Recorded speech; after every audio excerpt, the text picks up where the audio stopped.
So throughout college, you said that you weren't really doing anything healthy for yourself. No. But were you pouring yourself into school, or were you pouring yourself just into other things around you? Growing up, it was just a very strict first generation family, and it was just you go to college and get a good job, and that was life. That was the things you're supposed to do.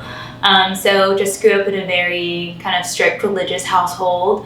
You know, straight A student, you know, nothing ever less than that. Did all the sports and all the ASB and all that. Volunteered in church, not because I wanted to, but because I really knew that that's what would look good on paper. You know, doing my job full time, traveling, you know, making great money. It was just one of those positions where I got to travel, and it was very lucrative, and it's actually in healthcare, but it was just going against everything I really believed in.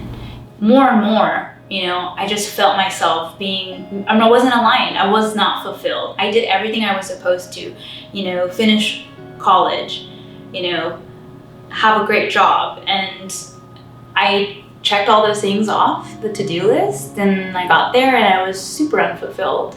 Yeah, I think there were just nights that I would just be at home alone, and I'd come home from just traveling a whole week and finally make it home, and you know, it's just this feeling of I'm just so not satisfied. I don't feel like the work that I'm doing that provides me a lot of luxury and a lot of comfort, rather, it just doesn't really excite me. I'm just doing it, it's just a job to me, it's just a paycheck, and I really hated what I was doing, to be honest. And before, it was like, you know, my mindset or my philosophy was, you know, you go to work so you can have fun and enjoy what you want to do.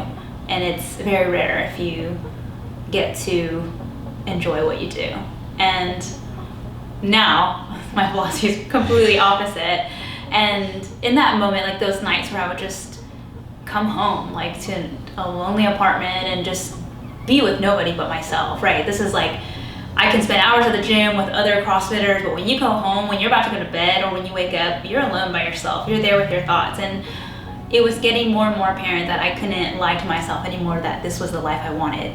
And I think I asked myself, is this what you want to do? Could you see yourself doing this for the next 5 years?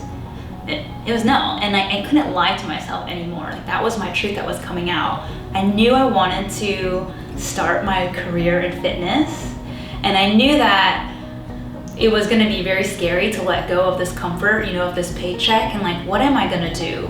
Do I have to quit my job to get into fitness? Like, I love CrossFit and I wanna really start kind of maybe coaching, but can I coach? Like, do I have enough experience to coach? But once that idea was kind of planted in my mind, like, I couldn't really lie to myself anymore and kind of run away from it. And I made the decision, a really hard decision. Like, nothing was going wrong in my life, but I don't want things to just go okay. I want an amazing life. I want to be happy, and I wasn't. And so that's when I decided to take a huge pay cut and move back to Orange County, where I grew up with my family.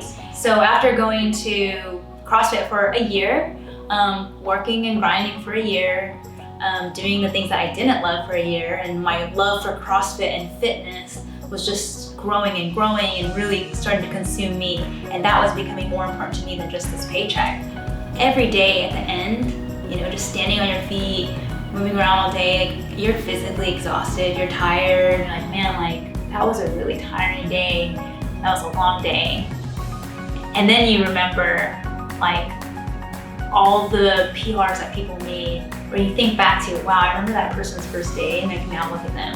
They don't even need me to give them keys or anything. And those moments and those thoughts always overshadow, like, the physical exhaustion or the things that, you know, you're doing while you're coaching that may really kind of bring you down. Put in that work. It's not gonna be linear. You know, growth isn't always linear, and I think people forget that. But as long as that trend is upward, like, that's what I want. And you're not gonna get there by not putting in the work every day.